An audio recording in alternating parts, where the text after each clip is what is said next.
ගම්මානයක ගගක් අසල තිබුණ පොඩි පැල්පතක ජීවත් වුණ කළු පැහැති පුසෙක්. ඒ පුසාගේ නම කිව්වේ පිංකි කියලා. පිංකි බොහොම බුද්ධිමත් පුසෙක් වුණත් එක අඩුපාඩුවක් තිබුණා. ඒ තමයි අනිත් අයගේ දේවල් හොරකම් කරගන්න එක. එදා උදේම ගග අසලට ගිය මාළු වෙලෙන්දා විශාල බෑගයක් පුරා තැටියට සූදානම් කළ මාළු අරගෙන ආවා. ඔහු ඒ මාළු හොඳට සෝදා මෙසයක් මත පිළිවෙලට තැබුවා. හිරු රැස් මාළුවෙල පිලිසිටින විදිහ දැක්කහම ඒක බලාගෙන හිටිය පිංකිගේ බඩගින්න තවත් වැඩි වුණා. අද නම් මට මාළු ලැබෙන දවසක් කියලා හිතපු පිංකි රහසේ මාළු වලට ළඟා වුණා. වෙලෙන්දා ටිකක් දුරට ගිය වෙලාව බලලා එක මාළුවක් අල්ලගන්න පිංකි ඈතට දිව්වා. ඒ මාළුව අරගෙන ගියේ පරණ ගසක් යටට. එතන ඉඳගෙන කාටවත් නොපෙනෙන විදියට මාළුව කන්න පටන් ගත්තා. ඒ වෙලාවේ වටාපිටාව අඳුරු වෙලා සුළඟ හීනියට හෙලෙන්න පටන් ගත්තා.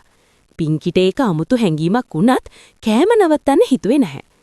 එක දිගටම ගස අසලින් අමුතු ශබ්දයක් ඇහුණා. පිංකී කියලා කාගේදෝ හඬක්. පිංකි බය වෙලා වටපිටා බලද්දි රූපයක් පෙනුණා. ඒක මිනිස්සෙක් වගේ නමුත් සම්පූර්ණයෙන්ම මිනිස්සෙක් නෙවෙයි. ඒ තමයි රක්ෂයෙක්. නමුත් ඒ රක්ෂයාගේ මුහුණේ නරකකමක් නැහැ. ඒ වෙනුවට තිබුණේ ගැඹුරු දැඩි නීතියක් දන්නා අයෙකුගේ බැලීමක්. "ඔයා කන මාළුව ඔයාගේද?" කියලා රක්ෂයා අහලා.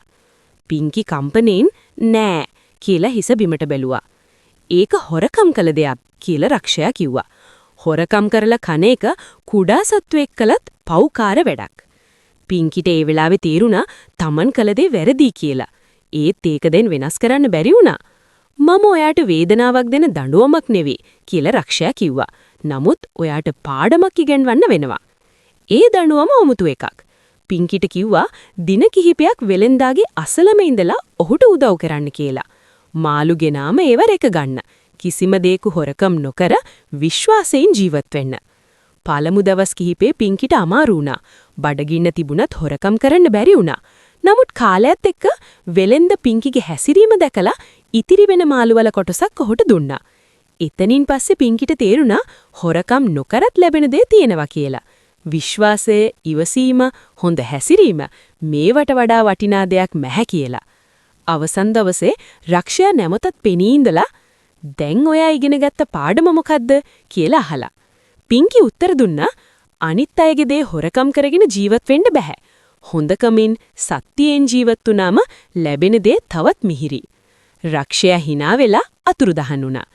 එදාට පස්සේ පිංකි ගමේ හොඳම විශ්වාසදායක පුසෙක් වුණා. හොරකම් කරලා ලැබෙන සතුට తాවකාලිකයි. නමුත් හොඳ හැසිරීමෙන් සත්‍යයෙන් ලැබෙන සතුට දිගුකාලීනයි. මේ වගේ වීඩියෝ බලන්න අකිව ෆලෝ කරලා තියාගන්න.